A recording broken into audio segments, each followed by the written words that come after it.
Feete yoo bareeddillee jaldeessaa fi gorillaan daawwattoota ofitti harkisuu isaanii yaadadhu. Kanaafuu of tuuluudhaafi. Haashaa uummata qashtii kam jirtu fayyaa keessanii nagaa koodha galata Waaqayyoo. Nageenyi Waaqayyoo lafa jirtan maratti hunda keessaniif haa baay'atu. Chaayinaala koo laayik, sheerii, sabskiraayib gochuun na bukkee dhaabbadha. Akkasumas immoo viidiyoo kan koo haga dhumaatitti daawwadhaa dhaggeeffadhaa jechuun affeerra kooti yeroo hunda. Har'a ergaa akkamii oftuu fi bareeddu takka isinii qabadheen dhufaa. Haga dhuma viidiyoo kootitti na wajjiniin turaa. Ergaan kun dhugaa isiif fayyaddi waanuma ifa jiru jedhee yaada. Gamanumaan gara viidiyoo kan kootittan isin dabarsa. Tokko haga feete yoo bareeddillee jaldeessaa fi gorillaan daawwattoota ofitti harkisuu isaanii yaadadhu. Kanaafuu of tuuluudhaafi. 2 haga feete guddaa fi jabaa taatus ofii keetii gara qabrii akka of hin geessine bari. Kanaafuu of gadi qabi. 3 haga feete dheeraa taatus boruu fi iftaan gonkumaa arguu hin dandeessu.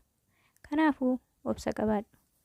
4 haga feete diimaa fi culluqaa taatus yeroo hunda dukkana keessatti ifti si barbaachisa.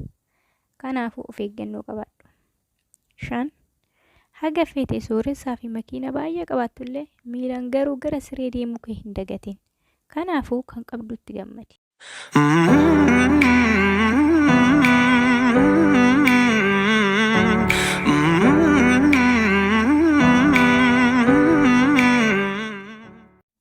Addunyaa kanarratti haga jirtutti waan gaarii soo hojjette, waan badaa soo hojjette galaa boruu akka ta'e gonkumaa hin dagati.